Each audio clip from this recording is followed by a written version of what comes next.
Hey all, let's see how to make a simple breakfast. It's upma. For this upma, you would need 1.5 cup of upma rava or semolina, a special rava, or it's called upma rava. And I have taken about 1.5 cup of upma rava in this measuring cup, and I have 3 cups of water. I have kept it in a saucepan,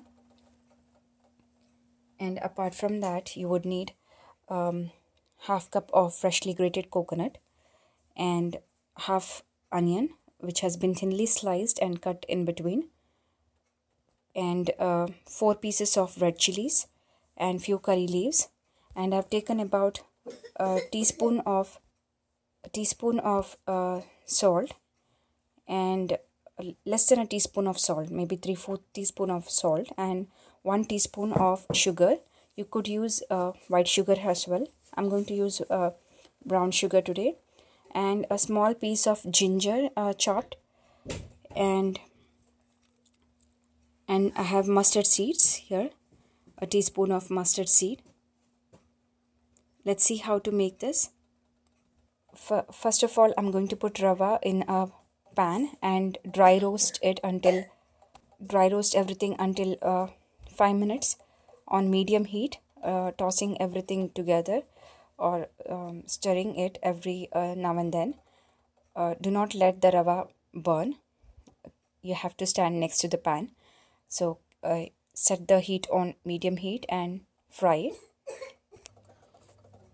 This is how the rava is been roasted, and if you can see, there is a nice falling consistency, and you can smell a nice aroma of upma getting roasted. Initially you would not smell that aroma, but as you are frying or roasting, you would smell a nice aroma. And this is the point when you can take it out into another bowl. And here is a tablespoon of coconut oil. I forgot to mention in the beginning, as you all need coconut oil. You could also use any vegetable oil, but coconut oil is the oil that is used in this recipe.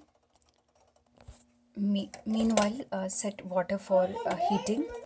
Since the oil is heating, I'm going to add mustard seeds and onion into it.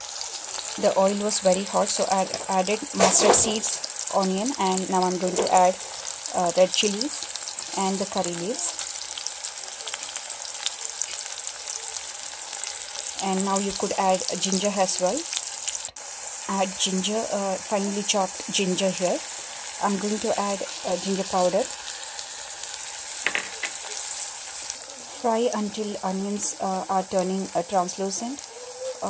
Rest of the onion will cook in the water that we'll be adding in a while.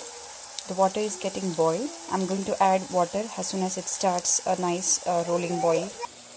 As you can see, the water is getting some bubbles. It means it's almost getting ready to boil. I'm going to add that to this pan here. Here is the water. Let it boil again in this pan. And then I'm going to add sugar and salt and gently add rava into this. It's ideally it's good if somebody else is pouring and you're stirring the rava in, because it will avoid forming lumps. And keep the lid of this pan ready, and while the water is boiling, you can also close the lid to help it boil quicker. This is all getting nicely boiling, and now I'm going to add the sugar and salt and gradually add semolina. I would pour in one hand and stir slowly, gently, in a flowing consistency. I'm going to pour and stir. I mixed everything and I've added freshly grated coconut and stirred it together. Now I'm going to close, cover and cook for 5-10 minutes. Reduce the heat to medium low, otherwise the upma will burn at the bottom, and cover and cook for 5 minutes. Upma is ready. I'm going to plate this now, and I thought it would need little more sugar. I added